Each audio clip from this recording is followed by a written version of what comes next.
La la la. La la la la la. La la la. La la la la. La la la la. La la la. La la la. Okay. So, no Bee Gees today, huh? No, I tried to contain myself. Okay. All right. So, that was our intro music. So, welcome to Ready, Set, Stream, Episode 2. Dose. Episode uno dos. Numero dos. Numero dos. Or That is do. correct. Do. Duh. Yeah, or whatever language we want to do. Those are the only two that I know. But anyway, so we watched Gilmore Girls, episode 2 of season 1, called The Lorelai's First Day at Chilton. And we're not going to really do a summary. We never do summaries. Yeah, they're kind of a package deal. So when one does something, the other one follows. Yeah. Like the opening song says. And honestly, most of the time, their episode titles kind of say it all anyway. Yeah. And we're going to go over every possible point of every scene anyhow. So we're not going to bother with a summary. For now. Yeah, for now. Until Unless we start getting responses from people. Right. So if somebody complains, hey, where are the summaries, then maybe we might rethink it. And just we're doing this on the fly, people. Right. We're doing it on the fly. Off We don't know what we might say, so bear with us. Right. Me especially, because I get off topic. Maybe we should make this show explicit just in case. There's something to think. Yeah, we'll think about that. But if I sound a little throaty, it's because I'm a little throaty. I've had a cold. I had this nothing week. to do with it. Yeah, I've had a cold this week and some chest crap going on, and I'm still kind of coughy. So if you hear me, a lot cough of Mucinex. Yeah, I've used a lot of Mucinex this week. But anyway, so let's get into episode 2 of this show. So this kind of starts out with a bang. It's sort of slow, but then not slow, but it starts out with kind of a serene scene, and then after the intro music, it kind of begins with a bang. This is more your field of expertise. It's mother-daughter bonding right off the bat. Yeah, it kind of is. So Lorelai and Rory are sitting on the front porch. It's nighttime, and she's painting Rory's toenails, which I think is cute because it's such a mother-daughter thing to do. But she's kind of doing that, and she, Rory mentioned something about, I'm going to be wearing shoes, and nobody's going to see my toenails, and I'm, going to this private school, I've got to wear a specific uniform, Saddle Oxford, or what she is part of her uniform, and Lorelai tells her that bad girls always wear red nail polish. Yeah, there's a lot of schoolgirl fetishes out there. The whole Catholic schoolgirl thing, the uniforms, etc. But I don't think this is a Catholic school. No, I think it's just a private school. I'm just mentioning that because that's what they always say. So, yeah, she wants her daughter to be good, but talks to her about being bad. This is where I kind of feel in this scene, it's very short, but this is where the friendship side kind of takes over their relationship, rather than the mother and the daughter, because they're just kind of sitting there and doing something very... A friendship bonding, friendship. So I just thought that was kind of cool. And then it's immediately disrupted with Lane, Rory's best friend, running through... Wait, I want to back up about the bad girl, the private school. Yeah, okay. I wanted to say something about. I was listening to. I don't know if anyone listens to Chrisley Confessions. It's another podcast. Oh, is that about the Chrisley family? Yeah, the TV show. You might have seen it. Chrisley knows best. Chrisley knows best. Anyway, Todd was on there. He's the dad. He was talking about an episode. It was adult babysitting. Lord. They're hilarious. This is kind of behind the scenes of their lives. And he was talking about, their kids went to private school, and he was like, yeah, there's a lot of hoes in those private schools, and there was a Christian school even. And he's like, I know because my son Chase found them. So I thought that was hilarious. Go check that out if you haven't listened. It's pretty interesting. That is kind of funny that he'd say that, because if you've ever watched that show... Yeah. His son was at that time very much of a kind of a womanizer. Playboy. Yeah, he's a trip because he wears a shirt. I love Jesus, but I cuss a little, and I can totally relate to that. Oh yeah, I can too. All right, go ahead. Well, and I went to private schools, Yeah. I went to private schools all my life until the 11th grade. All of them were Christian private schools. And I don't know if things have changed since back then or not, but all of mine were pretty, gentle, very almost kind of not sheltered in a way, I guess you could say. And then I switched to public school in my junior year and then senior year, and I went wild. And I don't know if it was because of the change. It was just a culture shock moving. I'm not saying that it has anything bad to say about our public school systems, but it was just a really big culture change for me to go from private school all my life into a public school where there wasn't so much as much structure as, when the schools I went to, when the teacher came into the room and the bell rang, you stood up until they were seated, and then you sat down. They were very structured. And then, of course, you go to public school and you don't have that kind of thing. Well, I didn't have that experience. I went to public school my whole life. I had some friends that went to private school. They kind of looked down on me a lot. But I'll tell you, those parties they threw are a lot wilder than anything that I was accustomed to. Because I didn't really do the partying scene, but they sure did. Let me tell you, though, I will say this. In my senior year, I do recall going to a pretty raucous party, and I got there, and it was way on the other side of town from one of the main private schools I used to attend, and darned if there weren't like half of the class that I used to be with at that private school was at the party, at the keg, drinking. So, public service announcement, right. Parents, so beware the freaks in the private school. Right, maybe private schools just hide it a little bit better, or maybe I just didn't run in that crowd at the time. I don't know about today, but I don't know. I don't know if it's rampant today with our times, but it was back then. Okay, so back to the story. All right, back on topic here. Yeah, we got to rein ourselves in here. All right, so Lorelai's doing the toenail painting. Lane runs through on the porch, and she is yelling, XTC, Apple Venus Volume 2, and Lorelai totally abandons Rory, jumps up and runs excitedly. Did she even finish her nails? No. Let them try, man. She runs excitedly after Lane, squealing about this CD that Elaine has apparently got in her hand. And next thing you know, you can hear music in there, and you can see them dancing through the curtain, because there's lights on in the house. It's dark outside, so you can see the outline of them, her and the teenager dancing. And Rory's just kind of sitting there like, okay, what about my toenails? And it was just, I don't know. So she's kind of like... It kind of made me think, that Rory, it just kind of shows where she relates well to other teenagers. So she's like a big teenager herself. I know that my daughter and I, we had that kind of relationship in a way, and she would always say that her friends loved me. They all friended me on Facebook. So it kind of reminds me of, I kind of relate to Lorelai in that way. Do you think that, I don't know, do you think that has something to, does it say something about mothers who have their children at a very young age? Because I know I had my daughter at a young age. I think so. I think there's a closer bond, a more friendship, because you can relate more to them, because it wasn't that long ago you were that age. But so you made a point about them saying you were cool.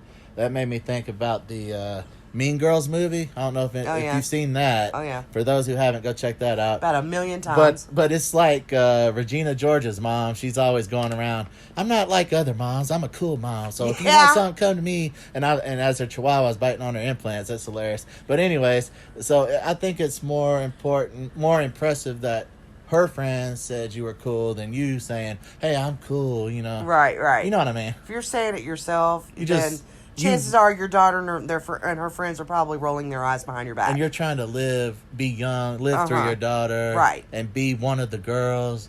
But for me, I was that's kind of sad. For me, I was just being myself. Yeah, that's kind of, you don't want to be the sad mom.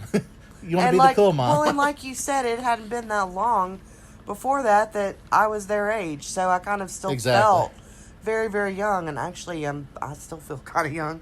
Yeah, And you're as old as you feel. My kid is now much older and is an adult out in the world living on her own. So I don't know. And my son is too, and he's older. You know how everybody says 40's the new 20 or 50's the new 30, whatever. Right. You know, everybody's trying to be young. Yes, well, I'm in my 30s. So well, let's go then. We'll go with that. Yeah, you go, girl. All right, so we have our that kind of ends that scene. Rory's just kind of left let's there. Let's move on here. And then we have the intro music and song, and the first scene I think is so funny because Rory comes stomping into Lorelai's room and telling her to wake up because it's 7:10 and they're going to be late on her first day. And she's like, Mom! She's really into it. And Lorelai thinks that it's earlier. She's like, no, it's not. It's 6-something. Don't you just hate when your alarm clock tells? I hate that, yes. Well, when I was younger, it got to me more than now. I guess as you get older, you don't want to go to work. But I used to have somewhere to be, and I was stressed out because I was the one that's always early, never late. But nowadays, I'm like, screw it. I hate waking up late, but you know what I can't stand even worse? Whenever I wake up around the time that I should be at work on a Saturday and I think it's a weekday, and I get up and frantically start to get ready only to realize it's Saturday, fool. Oh, yeah, you love that. I can't stand that. You love it, though. Well, at first, I can't stand it. And then after that, I'm like, oh, it's Saturday. Thank the Lord. Yeah. It's like somebody once told me, if you're important, they'll wait. Which I don't agree with that. I don't, necessarily. Yeah, I don't know about that. Yeah, I don't necessarily go there, but I don't think that highly of myself, first right. of all. But So, it does happen. Lorelai thinks it's early, and she set the clock, which Rory holds up, and I think it is so funny because it is a blue, furry clock. And she looks at the time. She jumps up. She tries to find clothes. All the while, is it a kitten clock? I don't know what it is actually. How do you suppose you turn that off? I don't know. I guess you use like that book, the Harry Potter book, the monster book. You just struck the spine. I don't know. Get her done. Whatever. But Okay, I don't know. She never says what kind of clock it is, but she does make a reference to it later about something. We'll get to that. But, Rory is chasing her around while she's frantically trying to get ready and look for clothes, just reminding her how the minutes are ticking down. And, she's kind of running over here. I kind of like this because it shows how Rory can sometimes come across as the responsible one. So it's like a role reversal. It's kind of a role reversal a little bit. Yeah. She's talking all about how, you don't want to be labeled as the girl who's always late, because I'm late the first day. It sets a precedent, so I kind of thought that was cool. Didn't you hear that once? It's 9 o'clock. Where are your parents? Yeah. Remember that? Yeah. Back in the day, So Lorelai says that she had it all planned out. We were going to go for coffee. I was going to pick up my dry cleaning. And then at that point, she remembers that she has no clean clothes while Rory keeps repeating every minute that has ticked down. And, Lorelai makes the comment, that's the last time that I buy anything just because it's furry. And I thought that was really funny. That's the clock. But then she does make another reference to it later in the show. We'll get to that too. Yeah. I think she explains how you turn it off, actually. So yeah. So we'll get there. But she finally gets Rory to go downstairs and wait for her. Yeah. And a couple minutes later, she comes running down the stairs wearing a pink t-shirt. Tie-dye, wasn't it? Sort of Was it like tie-dye-ish, a little. Yeah. And but predominantly pink. And then she's wearing kind of Daisy Dukes and boots. All right. And hold on. I need to speak on this because that was more of the 2005. This was pre that. But it was more of the 2005 Jessica Simpson version. I prefer the back in my day, the Catherine Bott version of Daisy Duke. The shorts were a little shorter, and of course you prefer that. And she looked better. But I think Laura Graham could have made a great Daisy Duke. Actually, yeah. And now that you think about it, Wonder Woman. Oh my gosh, Linda Carter. Can you imagine her as Wonder Woman? I'm not talking about the new. She's got the eyes to. No. There's two travesties in life: the remake of The Dukes of Hazzard and Wonder Woman 1984. Yeah, a lot of people said that one wasn't as good. I'm not sure why. My son saw it, and he I keep didn't like needling it. you. Like, let's watch Wonder Woman, and you're like, if you mention that one more time. My son just because you think I have something for no. What's her name? No, it's just that ever since my son's 30, and ever since he told me that it was really not that good to him, and he loves superhero movies, including Wonder Woman. So if he didn't like it, then I'm just kind of like, I don't even want to look. I don't even want to watch it. But my son's stamp of approval on a superhero movie is the stamp of approval. Yeah, he's an authority. But I can totally see her as Wonder Woman from the original one done by Linda Carter, the TV show. Linda Carter had that dark hair, almost black hair, on her head, and she had those beautiful, glowy blue eyes. And Lauren Graham has got that too. Well, you always wanted the truth lasso because you wanted to put that on me a few times, right? Absolutely. Still do. We'll just avoid that almost subject. on a daily basis. But, yes, I could totally see her, besides those movie fails, I could totally see her. They should have got her to play Daisy Duke. For sure, but Linda Carter, she could have been a perfect Wonder Woman. With Lauren Graham's long legs, if they had cut those shorts just a little shorter, she'd have made a perfect Daisy Duke. Yeah, you're worried about Gal Gadot, but Lauren Graham, ooh. Well, when she comes down wearing that outfit, I think it is hysterical when Rory looks at her and says, "Didn't know the rodeo was in town." I just thought, wow, okay. And when she does that and she keeps on with the whole rodeo idea, Lorelai picks up a picture off of, I guess they've got this little entranceway table. Wait, before you get to that, going to that proper private school dress like that, I mean, that would fly around here at Walmart. That's more of a Walmart dress around here. It's a Walmart outfit. Yes. People of Walmart. But to go to the first day of school with your child, upper class, to have to meet the principal, the headmaster, yes, you're correct now. Yeah, I gotta get. It's a lot more. Yeah, I want to know if anybody's had similar stories of where they had like a clothes spell. It's kind of like the kissing booth. These are my backups and my backups. You know what I mean? Yes. But these are my backups. Yes, I want to hear those stories. Please send those in. Yeah, I would have hated to have had to go with my son or daughter to their first day of school wearing an outfit like that. I always dressed up anytime I had to go to the school. And you know that Lauren Graham hates this, that she's having to go in this outfit. Oh, no doubt. But, yeah, so Rory keeps needling her about it until she finally picks up a picture, which apparently is unflattering of Rory. And she's like, she's saying, I'm going to take this with me. The writers milked this joke. I love it. I know, they really did. You'll see, it's coming. And Rory immediately is like, oh my God, no, okay, I promise I won't say another word. Or, she just. Oh, yeah, so she gets out the picture. Yeah, she gets out that picture. But you know what that reminded me of? Yeah. When I was young, I don't know, I must have been maybe 11 or 12. 10, 11, I think, maybe. I don't think I was quite 12. I happened to be in the bathroom doing business when my mother and sister thought it would be funny to poke their heads around the corner and take a picture of me while I was doing my business. Oh, yeah.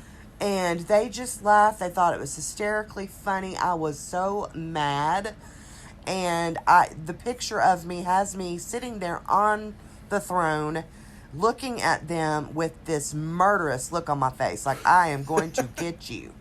Yeah. And any time my mom needed to threaten me with grades or anything, she would say, I'm going to take that picture of you and I'm going to post it on the bulletin board at your school. Why do all parents find an embarrassing prop?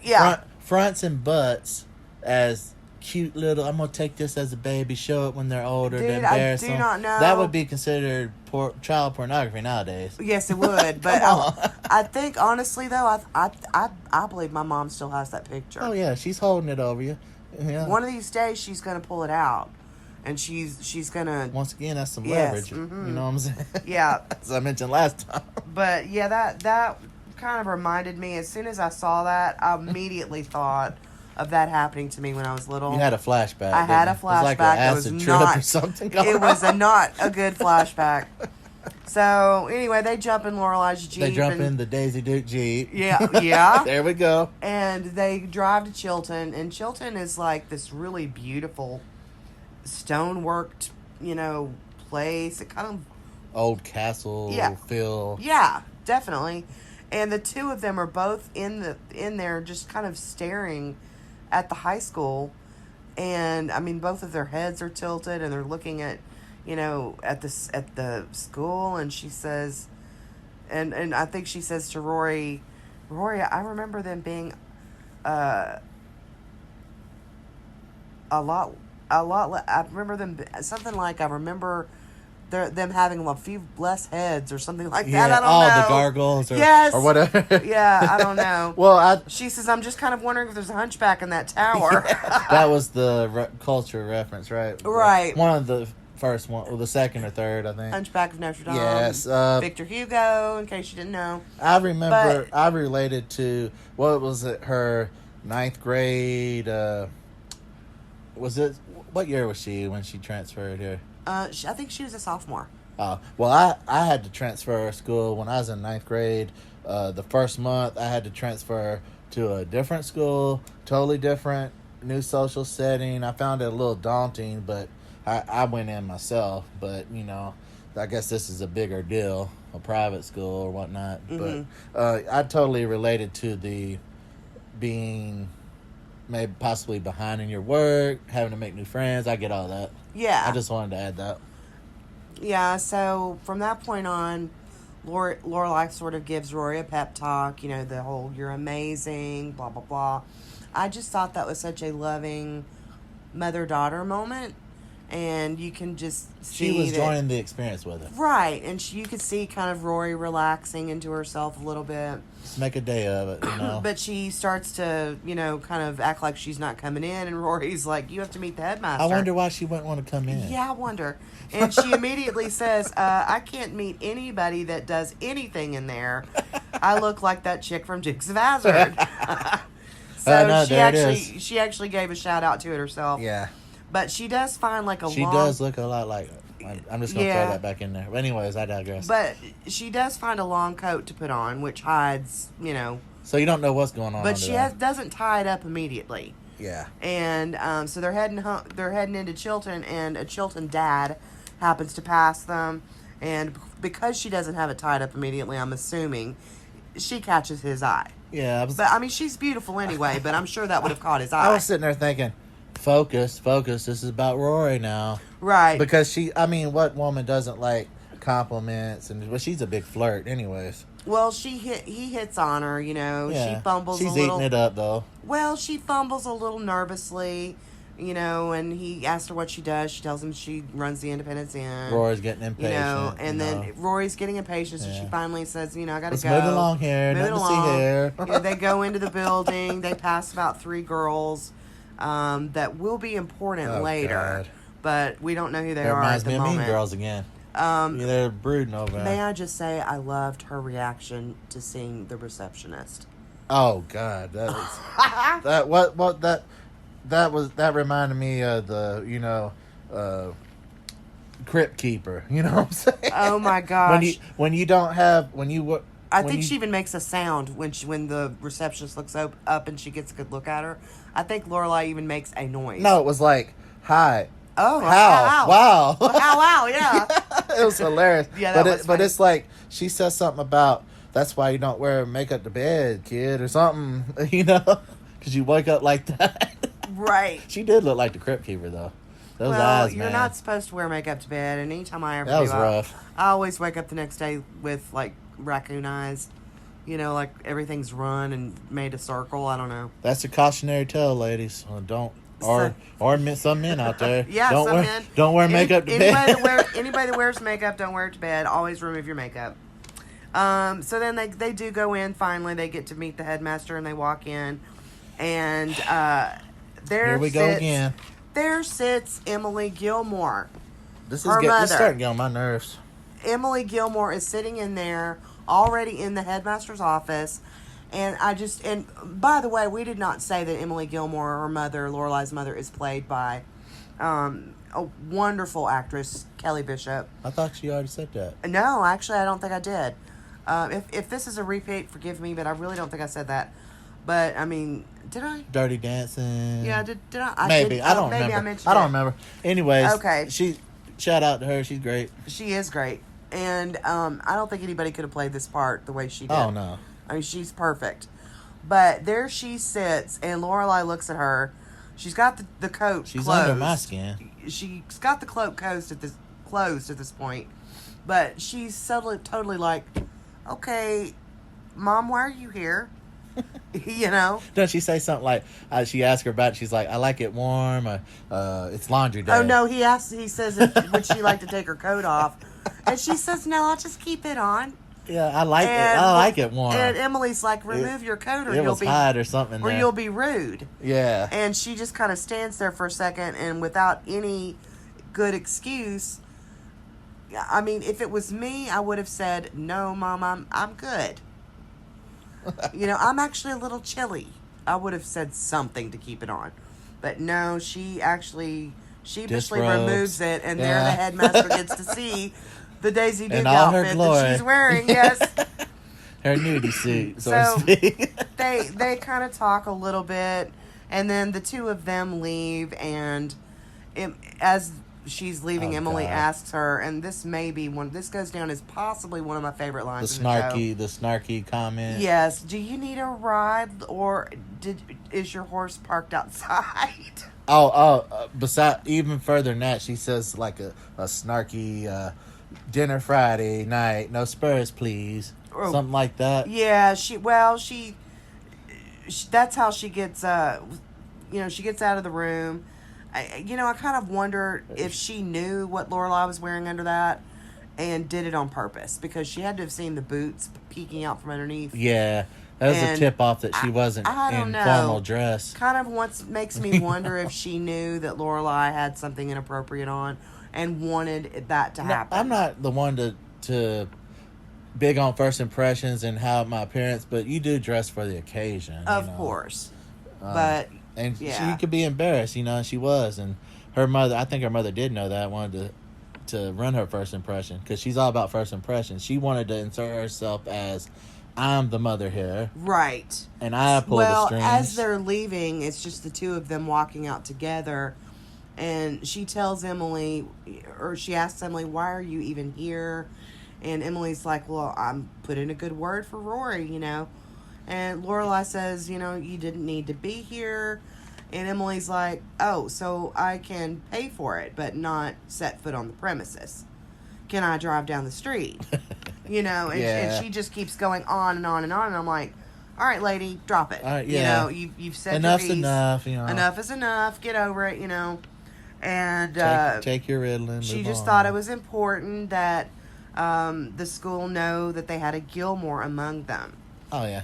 And I'm thinking to myself when I heard that, what does she think Lorelai is, chopped liver? Well, she doesn't have the social connection. It's all about the status with Emily. When you're when you're in that class, So then her departing remark is, of course, to say to Lorelai, dinner Friday night, no Spurs, please, like you just said. Yeah, that just stuck out in my mind. Like, oh my God, what a thing to say. Right. Like she did it on purpose. Or, I know. Well, she's never been in that situation, because she has all her suits sent out to the cleaners and pressed, right, and waiting. So at this point in episode 2, I'm still just trying to figure out what's wrong with this relationship, and where did it go wrong? When is it going to end? And so then at that point we flash over to Rory and the headmaster are having a talk, and he kind of mentions that she doesn't have any school activities. She says, the Stars Hollow is an activity kind of all on its own. Yes. Small town life can be that way. Yes. It's a big social experiment anyway. It is, because they have a lot of festivals, a lot of fairs. Oh, yeah. Something always going on. Little crafts things like that, and she participates in a lot of them, She does say that she was in a German club with 3 people until they saw Schindler's List. And then they quit. That would put you off right away I think it would drama part. But no offense to the Germans out there, No. but anyway. Hopefully we've learned from the past. We don't want to repeat anything. So, he's asking her a lot of questions about what her goals are in life, and that's when she says that she's, wanting to do this and this and this, and he's like, on your way to what? And she's like, being Christiana Amanpour. And it, comes out that she wants to go to Harvard, and, he makes a string of references to, oh, so, does that have to take place on TV? Rosie, Oprah? Yeah, that irritated The View, me. etc. And I'm thinking... That irritated me. Yeah, that was irritating. There's other things you can do besides be a TV host. Yeah, and she even says, no, I could be a journalist. I mean, you made your point. You think you're a big fish in a small pond. This is the ocean. You sink or swim here. I mean, we have high standards. We get it. Right. Don't need to belittle her aspirations. Right. Exactly. Why start to diminish somebody's hopes and dreams and the track that they want to be on before you've even seen anything out of them, what they can do. But what did she say back? Well, she talks about how it doesn't have anything about have anything to do with being on TV. She said, I could be a journalist. I just want to be able to see a lot of things, and then maybe I'll report on what I see in journalism, And he kind of leaves that alone. And this was very much not a pep talk. Yeah. He starts to talk about... Oh, he wants to get across. We don't play here. Yeah. This is a high and mighty, school here. After saying that he had... Pillars of education. Just had dinner at the Gilmores. Oh, yeah. Where he had lobster puffs. Yeah. The lobster puffs are to die for. Yeah, he mentions that, the lobster puffs she are to says die for. She refers back to that. She will here in a second, but he goes on to explain how this school is. She may have been at top of her old school, but the expectations here are much higher. That was my point, yeah. It's almost like he's trying to tell her that she's failed already. Oh, yeah, because he's like, people failed, they're going to fail. Or maybe he's just giving her a heads up, but... Expectations. And he's like, if you fail, failure's a part of life. This isn't the first time he's given this spiel to students. Right. Especially her transferring like this is a different kind of scenario, too. As a just met you kind of conversation, and we wanting to welcome you to the school, I mean, I understand that they would want to set expectations, but it was just it came across very harsh. There was nothing in there about... You're going to get out of this what you put in. It's a tough school, but you can do it if you set your mind to it. It wasn't like that. It was just, you were a big fish in your small pond. Oh, yeah. But he's almost like saying she's already because drowning. He's on the same page as Emily. Now, my first impression. Now, I will say, you know how I am. I'll pick somebody out that I love to hate. Yeah. And I'll hate on them. Yes. But I do come around. He does have their best interests at heart. Well, she bears the brunt of this entire conversation in silence, and finally when he gets done speaking, she just kind of looks at him and says, "So you like the lobster puffs, huh?" Yeah. He almost grinned. Yeah, he liked her moxie there. I will say that. Yeah, I think that she almost there's a little fight in it. He wanted to see, is she going to be somebody who caves under this pressure, or how does she respond to it? And I think he had a higher opinion, a little bit of respect for her after that. Like she might make it, Right. I'm rooting for her. So then Rory goes to administration where she has to fill out some paperwork. One of the administrators takes her file to a girl I guess it's a girl that volunteers in the office at a desk. It's a student. And the desk happens to be right next to a window. And she takes that hand file comes up. and immediately passes it out the window where a hand has come up and is waiting for it. And it's the mean girls. And it's those three girls that they passed when they were first coming in. One of which is Paris, of course. Paris and her two friends. Well, we don't know her name yet, or do they mention They mention her name. Okay. And it's Madeline Louise. It's her two best friends, or minions, I would refer to them as. Yeah, the minions. And, of course, Paris is played by Eliza Wheel. And, oh, my gosh, that's Paris. Over the course of the series entirely, I have a love-hate relationship with this girl. But she is so different. She's one of the bright spots of the show to me. whether she's being great or whether she's not. She's full born enemy right now, but she becomes like a frenemy. Well, you know, let's not give too much away, but yeah, I mean, she's just a really great character. But she's going through the file to see what this new competition, has, and what that competition might mean to her. She definitely don't subscribe to the keep your enemies, your friends close, your enemies close. Yeah, she doesn't prescribe to that. Yeah, so she's making note of Rory's GPA, the fact that she was on the school paper, intel. Lots of references, but she does reference the fact that Rory apparently is a month behind. And she'll never catch up, She just kind of ends with, they keep letting more new people in. It's going to mess up the curve, And they mentioned she where doesn't want it. It's clear she doesn't want anything messing up her standing in the school. So immediately that her standing in the school, where she is with her grades. That's her identity. That is her passion. That's her identity. But she said they equate her being from a small town. Don't they say she's a Dixie chick? Is that where they say this? I'm not sure. But I think they call her a Dixie. We got dealing with a Dixie chick on our hand or something of that effect. But I think it's funny as being from the South that, up there, I think they equate small town as Dixie, as country. I don't know. But I just thought that was humorous. Yeah. Once again, that's small town life, Forgive my coughing, folks, but all right. So from that point, but she's very insecure. She is. That was my impression. I don't know. She's just she's kind of an anomaly, or an enigma, both, because she is at times insecure, and then at times you feel like she's so overly confident that how can both of those characteristics exist in one person? But I don't know. That's why I find her fascinating. If that is the place, that Dixie Chicks is a reference to the musical group.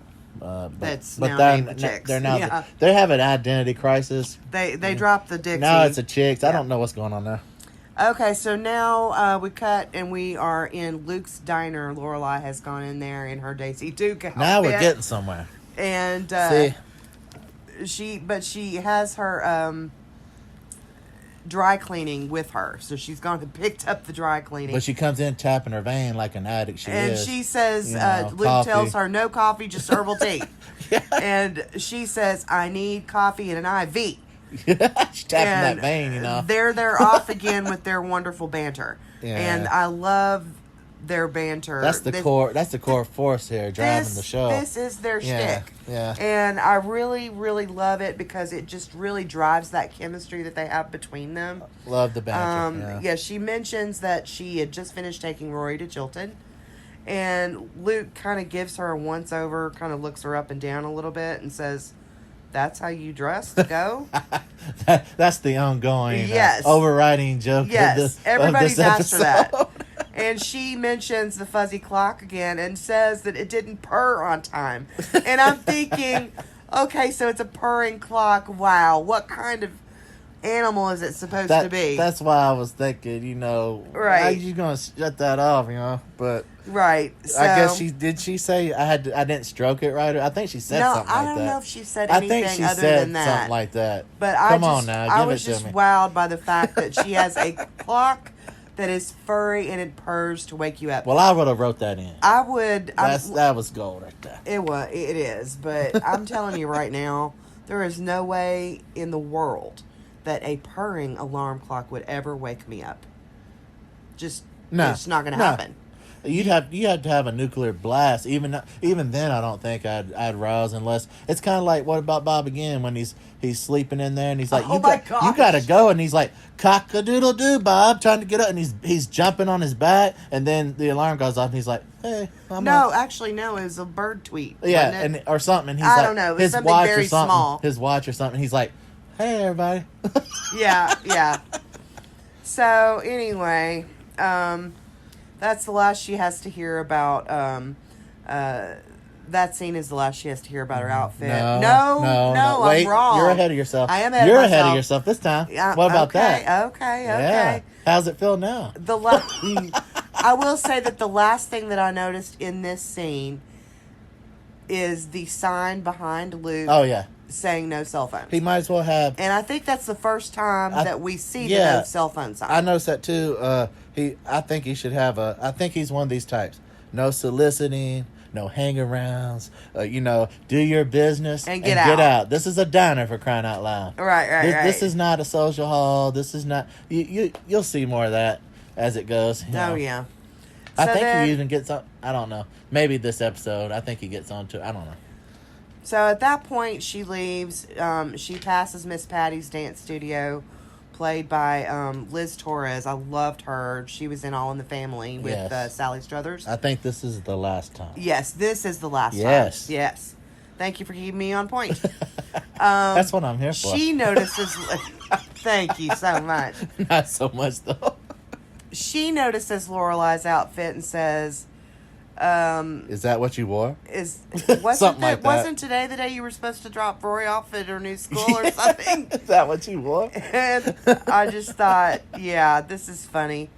That was the only scene. That was it. Just because she was getting in her... Yes, she was getting in her Jeep. Yeah, she was leaving. That was the whole point of that little scene. And then I think she went home to get ready for work. Just to needle it a little bit more. She immediately gets a because we've all been there. You mess up, somebody's always going to point it out. Oh, that happens to me constantly. If I mess up, everybody notices. It's almost like when you had a sore muscle and everybody comes up and slap, or a sunburn, and they slap you on the shoulder, and they never do it. Yeah. But it's like subconsciously they know you're in pain, and they go right to it. I hate that. It really drives me nuts. That has happened to me too. And you're like, sunburn. I think they laugh. Sunburn. They slap you when you have a sunburn. And I think they get off on it because they just laugh and, oh, I didn't mean to. Yeah, right. Looks could kill. I burn a hole through them. Anyways, we're not. Let's go forward. Okay, so she gets home, presumably to get ready for work now that she has her dry cleaning, and I'm shaking my head here because Emily is calling her, saying that she wants to buy more uniform clothes for Rory, and so once again inserting herself. Lorelai says she's already bought Rory a bunch of stuff, and Emily's like, "Well, there are 5 days in a school week," and Lorelai's like, "Are you sure my days of the week underwear only goes to Thursday?" And I thought that was fun. Why does she even travel humor with her? I don't know. It just goes right over her head. What did you say? I think you made a comment. It was her self-defense mechanism kicking in or something. I think it's a self-defense mechanism. Because she does that anyways. But with her mother, she tends to go over. Yeah, she tends to go overboard with her mom.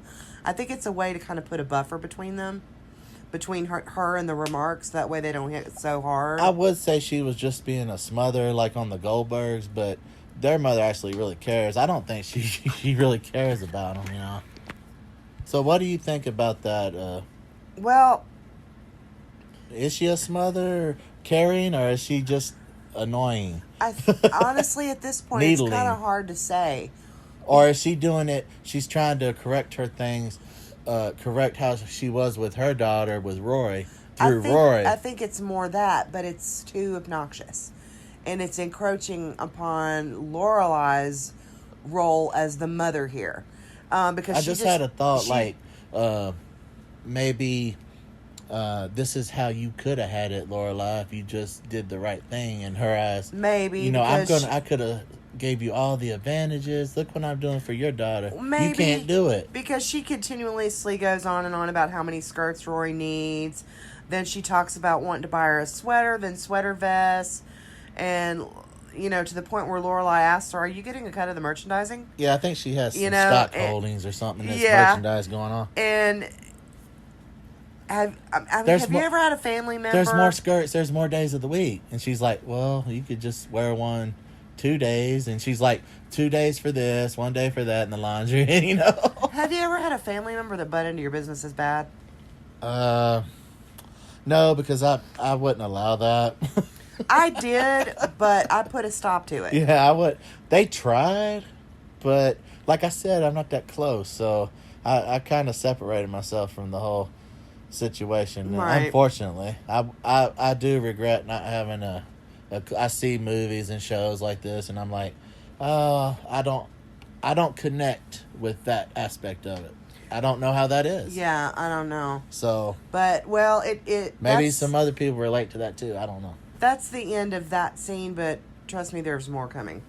So, without a doubt, the next scene, of course, it goes over to back to the school, and Rory's in a classroom, and there's Paris. She's answering every question. Rory, of course, notices her immediately. You know, only Paris knows about Rory up until this point. Rory finally notices her, though. Yeah, there's a learning curve there, you know. Rory looks a little lost at first because she can't answer some of these questions. And, of course, at that point, in walks Tristan, who is played by... She's frustrated because she's always been the top student. I'm sure that is very frustrating. And here she's like... She's a month behind. Yeah, and she's never been that. No. So, in the midst of all that, Chad Michael Murray, who plays Tristan, he walks in the door. Pretty sure this was pre-One Tree Hill, which we binged not long ago, actually. Yeah, right I saw it before, and I was like, Lucas Scott! Yeah, he played Lucas Scott. And then I was like, Austin Ames! And then Cinderella story yes. with Hilary Duff. But he notices Rory almost immediately, and he hones in on her. He mentions to his friends about them having a new Mary. No, he said, "Who's that?" It looks like we got a new Mary, or something like that. Got a Mary on our hands. But the teacher gives Rory a stack of stuff that she has to know by Monday, and he tells her to borrow someone's notes because they're usually more detailed, and she's like, more detailed than this? And I would feel the same way. So this kind of gives the first impression. Wait, do you relate to a boss giving you unrealistic expectations or workload and saying, "Oh, have this done by Friday"? Oh, absolutely. In fact, I'm going through that this week. Yeah, I thought you might have something to say about this. Yes, I can totally relate to that. And you can't say no. No, because they, you know. I have so many projects that are due by. You want to. This is a Thursday that we're... And even if you did say no. Recording this. Yeah, you would still end up doing it anyway. Yeah, thank you. Yeah. So, but this is the first... And I assume all her classes are going to be like that. Oh, probably. Until she gets caught up. Here's a stack of books. Here's a stack... She can't barely walk with them. She's going to have back surgery or something. They're going to need a crane to lift all this stuff. But, I mean, so, this is where you kind of get that... look in Rory's eyes that she might be a little in over her head, and during the headlights, yeah. Whereas at her old school, like the headmaster told her, and like you just mentioned, she was ahead. Oh yeah. That's why she transferred. So you start to kind of wonder: is she going to be able to make it, or is she going to break? Takes you back to that first scene where all the girls in the first episode were like, this is your free time, and she's over there studying. They're all doing their nails. And, right. But here, she's the opposite. She's the one saying, "Oh God, what?" Right. I don't have any free time now. So as soon as she leaves that room, the classroom, Paris meets her in the hallway immediately and introduces herself. And at first, I kind of thought, is Paris actually going to be nice to her? No, she's setting a precedent. No. She is on a mission at this point. Basically telling her she's like a shark. She smelled blood in the water. Oh, she hit that target, boy. She basically is kind of putting Rory in her place and telling her that she rules the land around here.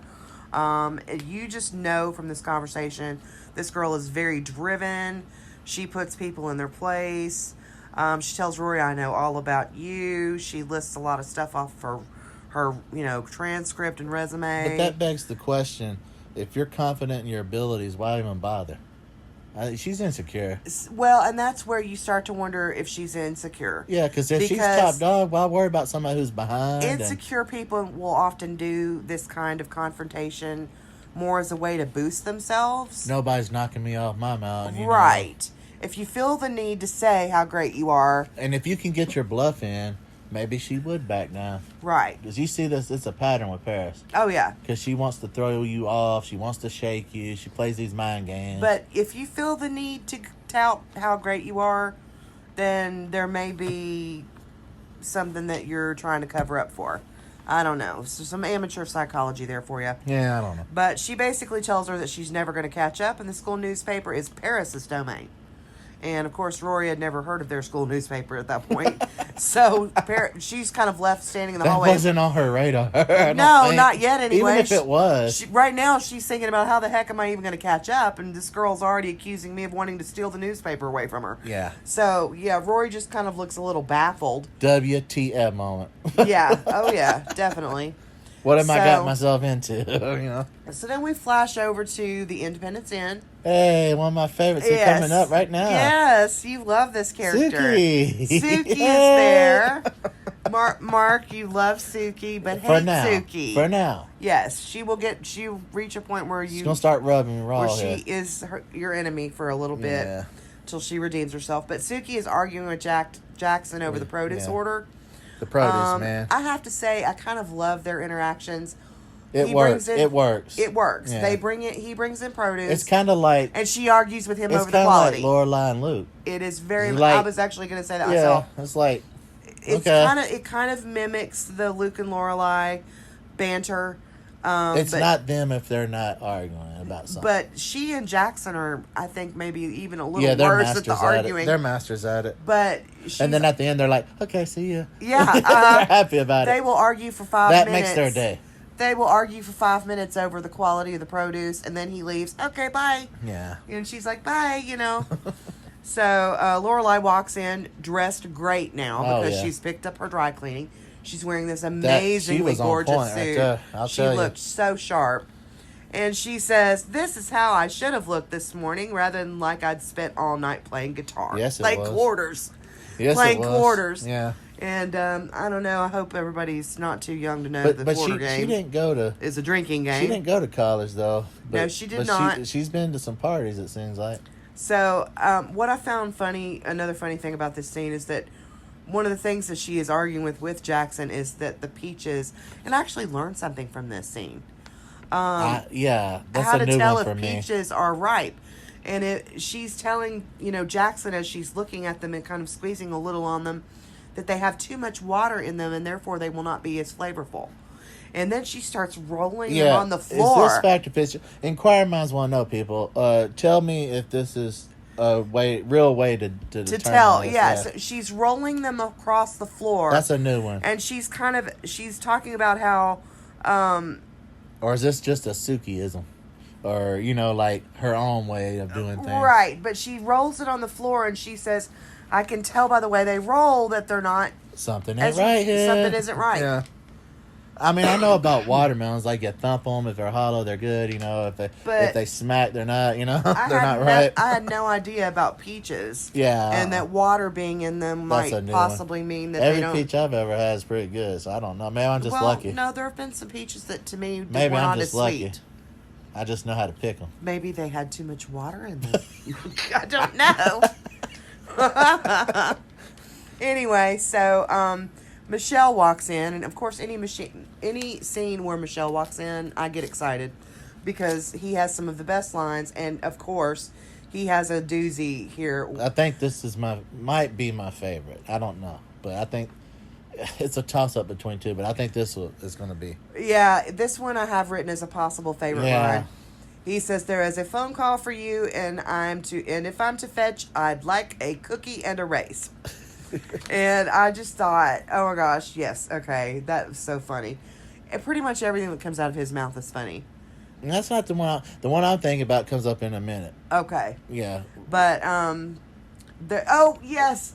So then he walks back out. Yeah, the old lady. Yes, he's walking back to the front desk, and an old lady and two of her older friends are walking past, and they stop him, and one of them says, where can we find the best antiques? And his answer, at your house, I'd guess. No, I'm not old shaming here, because in a few years I'll be there all. probably. So, but it's just funny when he said that. That was just a funny line. Yeah, I'm sorry. Your house, I guess. No matter what, no matter how Michelle. you cut it, that's just Michelle, and it actually reminded me to say something about that later when we're talking about Scott Patterson's podcast for that. Yeah. That we week. forgot to mention that. Yeah, well, we're going to talk about it later, but he does in his in the first podcast episode he did. I guess I'll mention it now. Which was last. Hopefully, you had a chance. The last episode. Hopefully, you have had a chance. So we're spoiling right now. when he talks to Yannick Truesdale about his role as Michelle, and he asked, are the French rude, or are they just, what does he think? And he said, no, they're just being themselves. Brutally they tend honest. to be brutally but they honest. like to argue. They love to argue. Yeah. He said to them, it's not being rude. And here, to hear, we would see it just as rude. Yeah, because we are being rude. That's what he said. Right. That's kind of how he explained it. And it was kind of fascinating. And I also wanted to mention that I can't wait to see. He plays a angel, I think he said. He's going to be playing an angel on a show with Melissa McCarthy, Suki. who plays Suki. So they're pairing up. They're on the same show together, filming right now in Australia. They were working on it for 8 months or so. 9 months, I think. Yeah. And I think they did 2 seasons, and I forget what it was called. I don't recall. I'd have to go back and listen again. Y'all will have to let us know, but I'm going to be looking forward to that. We can go back and find out. Because apparently we have reached a certain age where memory kind of goes. Well, and yeah. we don't recall. It's been too long. It's been. I don't know who's catching who on that, but we're both a little diminished over here. So the phone call to which Michelle was referring, Lorelai picks up and discovers that it is, of course, her mother again, telling her that she just bought Rory a parking space at Chilton. And Lorelai says, well, she doesn't even have a car. And Emily's like, her birthday's coming up soon. Oh. And Lorelai's like, you're not going to buy her a car. And she's like, why not? And she's like, well, she takes the bus. This irritates me profusely too. because not only is she gonna show her up like your mom can't provide this, she's gonna show up on her birthday with a car. There's no worse I hate than getting somebody a great gift and then somebody has to show you up.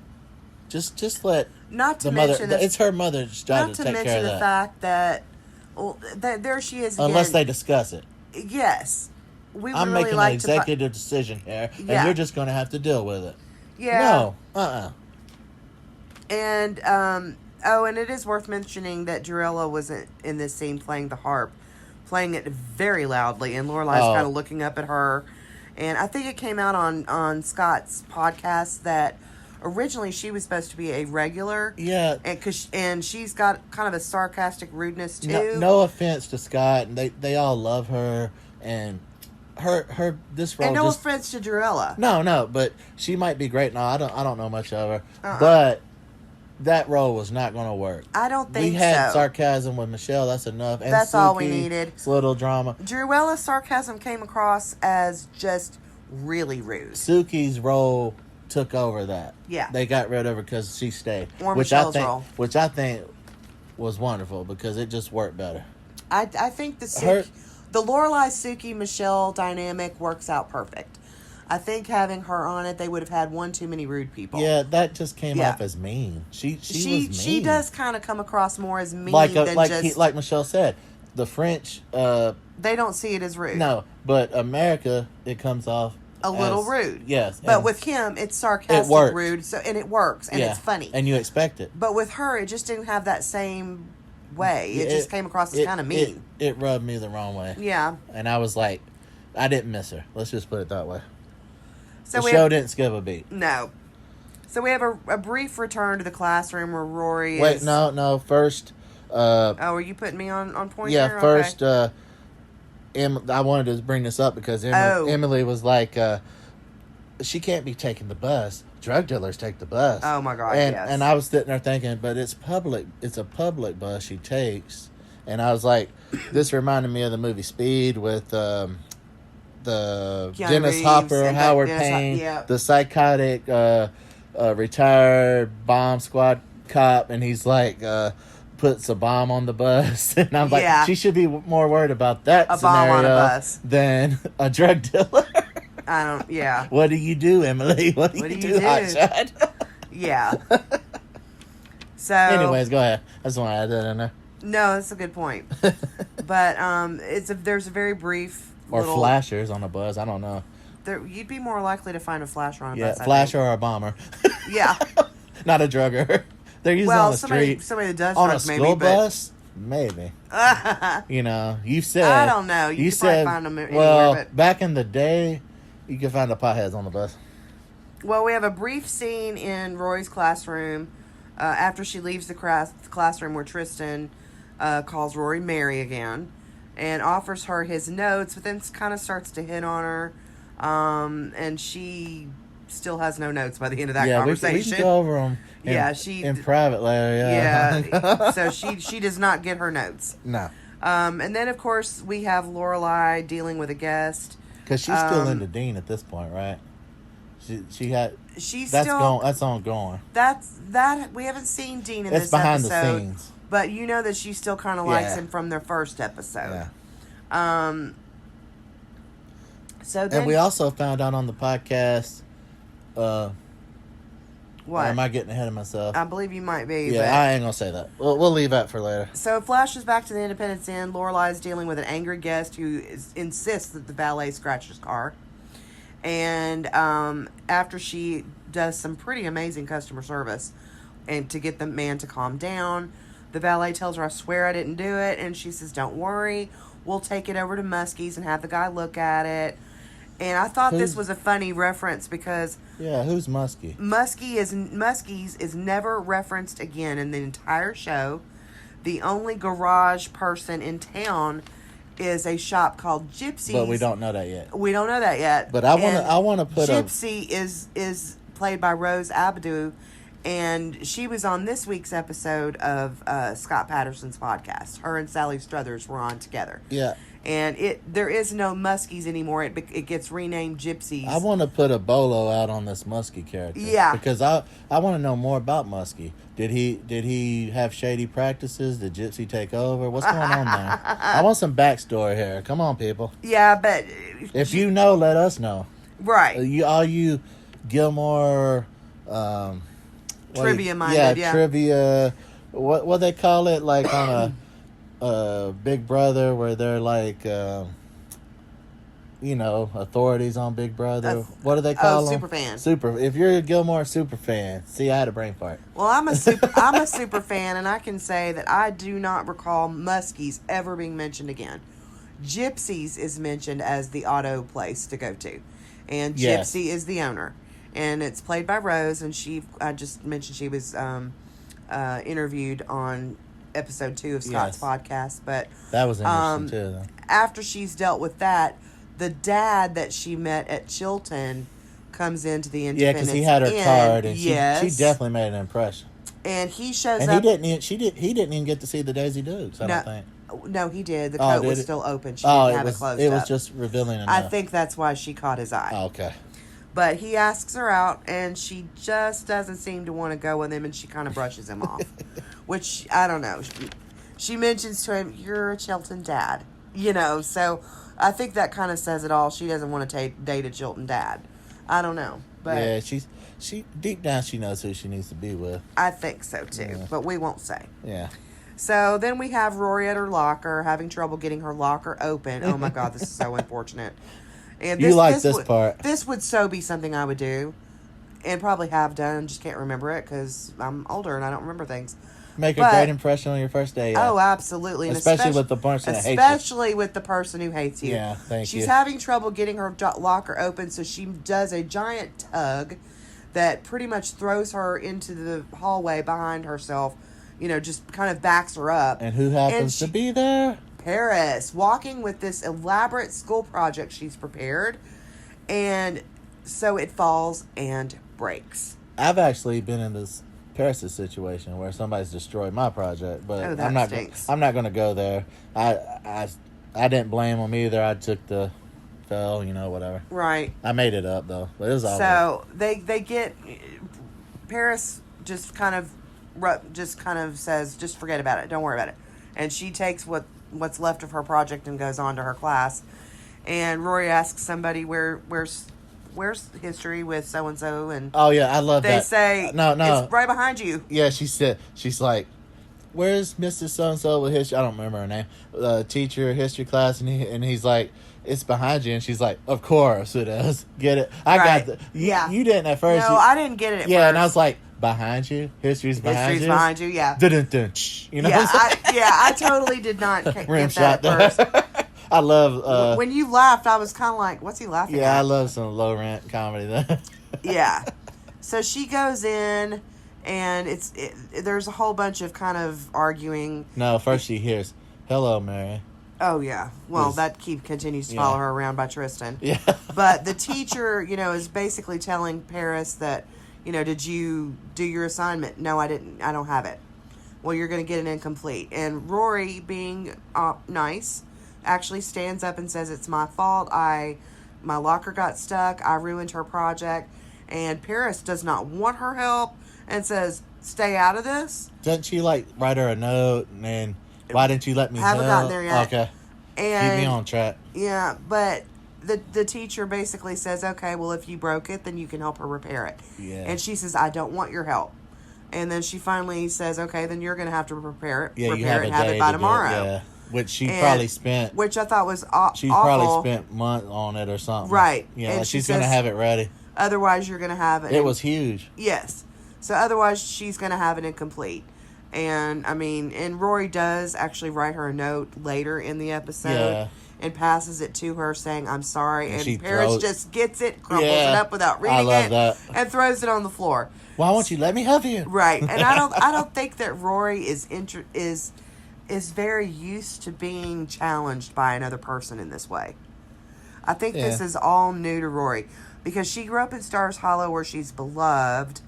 The school, pretty much she kind of kept to herself and nobody really bothered her.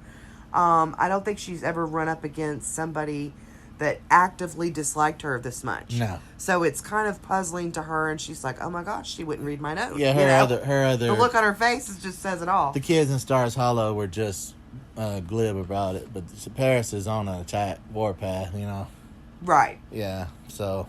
Speaking of Stars Hollow, the next scene does take place kind of going by Miss Patty's dance school again. She's training the little girls to walk with books on their heads. And she says, these are brand new Harry Potters.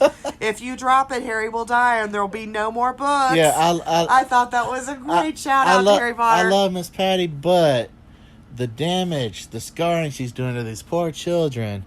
I'm being sarcastic. But Lorelai walks by very brief. This is very brief little exchange here where Lorelai walks by. That's how you learn. And Patty just says to her, and that's how we learn, kids. That's how you should have looked this morning. Yes. And of course, that wasn't the final jab to her outfit. It was an afterthought. Right. One last little sting there, So then she's at Luke's. He pours coffee for her without even being asked, which is a first. She mentions that the Chilton dad... But she's lived there for years, so it's kind of their thing. Well, the very first episode, the very opening scene is her begging for coffee, and he won't give it to her. Yeah. So it's been going on. This is a first. Yeah, I think he's starting to come around to the fact that I'm not going to change her mind about coffee. I'm just may as well support for her. I know we've only just begun with this series, but this scene frustrates me because... I just want to reach in there and be like, dude. Shake them both? No, him especially. Take your shot, man. You're the man. Take charge. I mean, nowadays... It's clear he likes her. Nowadays, it's... Back then, nowadays... And this show does do that later. We'll get into that. But I know women, and they're more aggressive nowadays. But back then... Right. You know what I mean? Yeah. So, she says that a Chilton dad had come all the way to the Independence Inn to ask her out. And Luke actually does not look happy. He asks if she's going. And you do just want to grab him and shake him. I'm frustrated. She gives him the opening. And he just sits there. He's stuck in the friend zone. Man up, dude. Already, she's waiting on him to make the first move. Well, and it's clear that he she wants even to. Paused, because she says no, that she's not going to go, and he says good. And she says good. And it's like he makes up an excuse on the fly, and he's probably old. He's got a kid in high school. And she's like, well, I've got a kid in high school. And he says, yeah, but you had her really young, and he reiterates again, but you're not going. And it's like, dude, fish or cut bait, Yeah. She's not going to be around forever. Lorelai's actually dropping hints at him. And she's looking up at him really flirty, and he's just, you know, I don't know, he just doesn't do anything about it. And you just want to shake him. You do want to reach into the TV and shake him and say, dude, do something. She's flirting with you. And it's clear that he wants to. I know she can be intimidating, but because she's super confident. But this is a pattern with Luke. He's not a man in action on this aspect of his life. He's very everywhere else. Oh yeah. Let him come to me. No, and Lorelai's not like that. No, that's a very good point. Luke, on pretty much anything else we see him in, he is a act immediately type of person. But when it comes to his personal life, he's not. It's a weird, contrary. You think thing. Confidence? If he had the confidence, you think that was that attractive to you? If he was to take the reins, I mean, I know how today it is, but would you find that still attractive if Luke was like? We wouldn't have a show, but I'm just saying, if he was assertive, if he was confident, and he said you shouldn't be with him, go out with me, you know? Maybe not. Just depends on how he does it. But if he had caved this early, we wouldn't have a show. Exactly. So, but I'm just thinking. Yeah. Dude, if you like somebody, let them know. I know. You want to tell him that, but he just doesn't. Especially at their age, you know? So. Get on with it. Right. At that point, you know, Lorelai gets a call from someone named Babette. And, of course, we find out later that Babette is Sally Struthers. So she goes home, and there's Babette and Maury and her husband Maury, who's this extremely much taller than her man. That's a joke later. And they play the two characters that live next door in the house next door. I can't wait to talk about the house. She tells Lorelai that she called because there were people that had pulled up at Lorelai's house, and they were starting to poke around outside of her house. And they kicked one of Babette's gnomes over, one of her garden gnomes. And, yeah, that's kind of funny. And Maurice... yeah, he's like, that's just not cool. Babette says, you know, don't trust these guys. Gnome kicking says a lot about a person's character. I just thought that was a funny remark That's my second quote there. That's my second. Yeah. Well, so Lorelai goes and she meets Mick. And Mick is played by Sean Gunn, that is interviewed on, I think he's interviewed third on the podcast episode with Scott Patterson on his third episode. But he's actually there to install DSL. This character of Mick later becomes a regular, and he's renamed as Kirk. You never know where he might pop up. And Sean Gunn, you know, he's been in Guardians of the Galaxy, Avengers Endgame. Yeah. You know, so he's had quite a career. You do learn on Scott Patterson's interview with him more about this character and how it made the transition from Mick into Kirk. Well, that was the ongoing joke. Right, but we'll get into that later. But he says that this DSL order for DSL Internet was placed already by Emily Gilmore. And of course, Lorelai, of course, you can just tell is just, oh my gosh, that's enough. The final straw.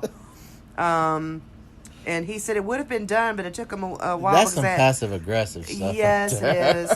That drives me nuts. But they had to look for a spare key and couldn't find it. She says cancel the order, and he tells her it's been paid for. And, of course, you know, her mother did it. Yeah. And Babette asked her if there's a problem, and Lorelai says, nothing that Shakespeare couldn't turn into a really good play, which I thought was great. But at this point, you kind of get the feeling that Lorelai has had enough. She heads right to the source. We're not there yet. But so we do have to kind of pass back over to Rory. This is where she passes the note to. Oh yeah. I got ahead of myself. Yeah.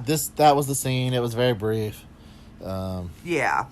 You know. Right. So Lorelai does go to where her mother is getting her hair done. That's right to the source. And she goes right up to her and says, no DSL, you know, and she's like, well, Rory needs internet for school. And she says, we have internet. She said, but this is faster. And Lorelai's like, we like ours slow. And she's just, she's like, if we have slow internet, we can go make a sandwich. We can dance. They're used to their You know what routine. happens? All work and no play. Yeah. And have you seen The Shining, Mom? So this is like the second reference she's made to Stephen King. I mentioned that in the last episode. But she basically, Lorelai in this scene lays the law down. And she says, no cars, no nothing except from me, the mother. And Amen. She says, appreciate all you've done. About time. I'm not going to forget it. You won't let me forget it. She does throw that in. Yeah. She said, but I decide how we are going to live, not you. Yeah. And I really loved that she finally some boundaries, put a boundary in there, stood up for herself. But this is Emily and Richard were doing well, and as she walks away, Emily looks very displeased, but also more than that, she's got this look of bafflement on her face. Yeah. And it's like, why would you be baffled by Lorelai's reaction to this? I think that's funny how the abuser will always be like, what did I do? Why are you making this about me? That Emily is abusive. No. But I'm just saying as a whole. Because I don't see her as being abusive. I just think that she is the offended one. Something happened between them. They do not communicate well. Emily does things that aren't appropriate or good, and she just kind of treats her daughter a certain way that isn't good. I wouldn't call it abusive in any way. I just think that it's not a good, healthy mother-daughter relationship. But she acts baffled when Lorelai reacts to her antics in this manner. I guess going back to has anyone had the overbearing parent or stories? Also, has anyone had that reaction? Like, they're offended. Oh, absolutely. I want to hear those stories, too. I've been there. Yes, I want to hear those stories. And they do kind of act like, what did I do? And it just would take longer to explain than just to kind of walk off. Yeah, you were, like, exhausted by that point, and you're just like, it's not worth it. I can't with you right now.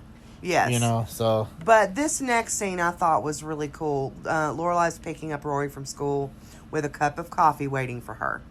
And they hug each other. And Rory says, so you had a bad day, too. I had that song in my head. You had a bad day. Yeah. But Rory said, so you had a bad day, too. So they both kind of talk about... What's the cure for that? Coffee. Right. Of course. And, so... She takes Rory's bag that's hanging from her shoulder, and she can barely lug it. It's so floated down with all the notes. She needs the wheelbarrow for that. Right. Mess. So she goes on to kind of tell Lorelai that everybody was calling her Mary, and what does that even mean? And Lorelai tells her, "Oh, are they still doing that?" And she goes, and she's like, "Well, what does it mean?" And she says, "Well, it's like." As in virgin? Yeah, she says they're basically saying that you're like a goody-goody. And Rory's like, and she said, insults well, what if they... on a biblical proportion. And she's like, this is an advanced school. She said, yeah. Well, first she says, well, what would they have called me if I'd been a slut? And Lorelai says, well, they probably would have added a Magdalene to it. And that's when she says, oh, big biblical insults. This is an advanced school. Yes, love it. But, I mean, yeah, so it's just a kind of... It's nice that the two of them, with their separate bad days, are able to come together, have some coffee, have a hug, vent to each other, and kind of smile and laugh. And they're kind of releasing the tension that's built. I guess what I find great about this show is you just don't know what's going to come out of their mouth next. No, you really don't. It's like serendipitous, Right. So I think one of the last scenes, is Lane, Rory, and Lorelai are walking, down through Stars Hollow. Yes. And Lane just kind of mentions that she was missed at school today. Lorelai says that when she gets into town for her business class, you guys can come and, you can shave your heads and do this, do that.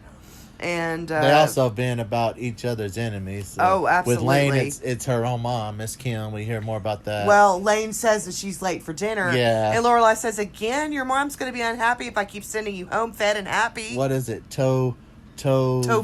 And she's like, can I get that crust? And she said She said, my mom just bought tofu in bulk. It's like feeding the homeless. She's like, Yeah. "Can I get your crust?" She's like, "Yeah, oh yeah."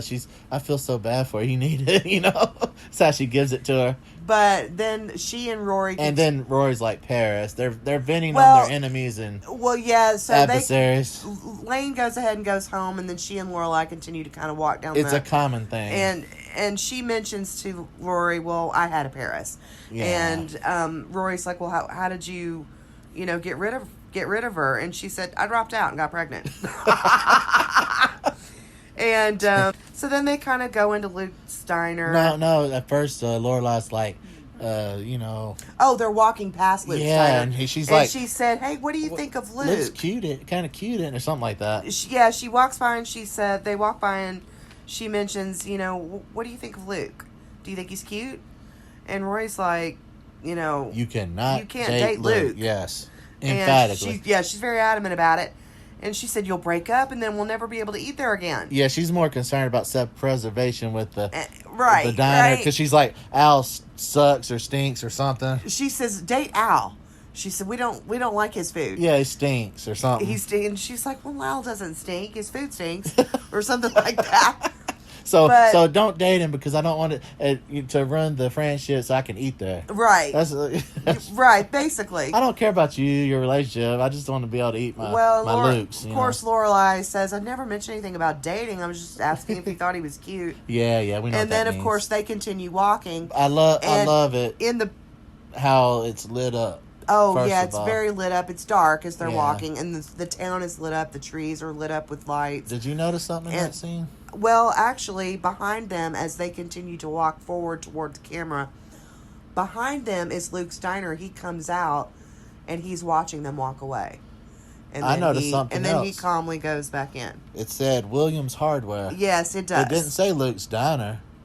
So I'm assuming that was his... When I first watched it, that was a hardware store that he took over. I wasn't quite sure. Right. I was a little confused there. But I just loved that she had just been talking about, what do you think of Luke? Do you think he's cute? And then when they walk on, it pans over and Luke has come out of his diner and he's just watching them walk away. And longingly, yeah. The look is in his face. You just know. Yeah, you know what that is? I should have took my shot. Yeah. Maybe he is thinking that. Yes. So that was kind of He's pining. That was He's kind I'm stuck in this friend zone. How'd I get out? That was the end of episode 2. Yeah. I enjoyed it. I really loved it. Now, on Scott Patterson's I Am All In episode for this week, he goes over episode 2 of season 1 also, and he mentions, he interviews Sally Struthers, who plays Babette, and Rose Abdoo, who plays Gypsy. And even I loved Sally Struthers. We'll get into that next time. Yes. And We won't the spoil noise anything right that you now. just heard was one of our dogs trying to bark. One of our little baby chihuahuas. Yes. But I will say, though, about that episode... Should we give names? Dobby and Frodo. Yes. But I will mention one thing about that podcast episode of Scott's. And that is, it is incredibly enjoyable. The banter between him and the two of these ladies is wonderful. But Sally Struthers tells this amazing story about what she does I think Scott actually tells it. About what she does every year for his birthday. Yeah, now we're going to get into but that. I'm not going to spoil anything, Yeah. but I'm just saying you have got to hear it. And then also something else I want to talk about too. Sally Struthers mentioned something about Involves something. about her dogs. And you've got to hear that. That I don't want to talk about that right now. That'll get you in your feels. You'll see. Yes. But that's pretty much all that we have for today. We will... Do we want to say favorite? We already kind of did that. Well, my favorite line is, I'm sorry, but I've got to give it to Michelle this time and say that my favorite line is where the lady asks him, where can we find the best antiques? And his response back was, at your house, I guess. Well, you took that one. That was so my I'll favorite. go with the Babette, kicking Garden says a lot about a man's character. Yeah. So there. What was your favorite moment of this episode? Oh, jeez. I'd have to say not favorite moment per se. I guess my favorite scene was the whole Suki and Jackson banter fighting. Yeah. But the irritatingness one had to be with Emily. You know Which one? Well, yeah, which one? But At Chilton. Yes, the Chilton scene. My favorite moment, I think, has to be when Lorelai goes into the salon and basically puts her foot down and draws some boundaries with Emily, her mother. And I really liked. I think it needed to be done, or her mom would have taken over her daughter's life, because that's where that was heading. I mean, you know. So Exactly. that was my favorite piece of that. Yeah, I kind of found it hard to find a favorite scene in this one because it was kind of... There was a lot going on in this episode. Yeah, it was kind of all over the place. A lot going on in this episode. We flashed here. So there was a whole lot. Write us and let us know. Our email address, obviously, I did announce. I kind of added on to last episode to say that the email address I was hoping to create was already taken, but we are at readysetstreampodcast@gmail.com, and that one is for real and created. So are we sure? We will. Yes, we are sure. You got a little ahead of yourself last time. Yes, I did. I just want to make sure. We will get... I'm perfectly sure. All right. We will get your email if you email us there. But write in, let us know what your thoughts are. And hopefully we can start reading some of those. Absolutely. But let us know what your thoughts are about the podcast episodes. Anything you'd like us to talk about. Any special moments about the podcast you want to share. Anything about Gilmore Girls in this episode that you want to talk about or share your thoughts about.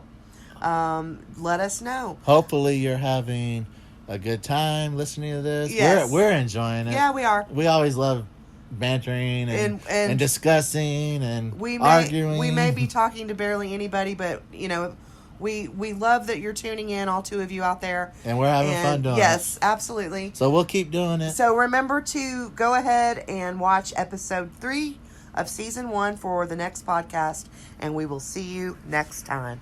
Thank you. Bye. Bye. Bye. Bye. Bye. Bye.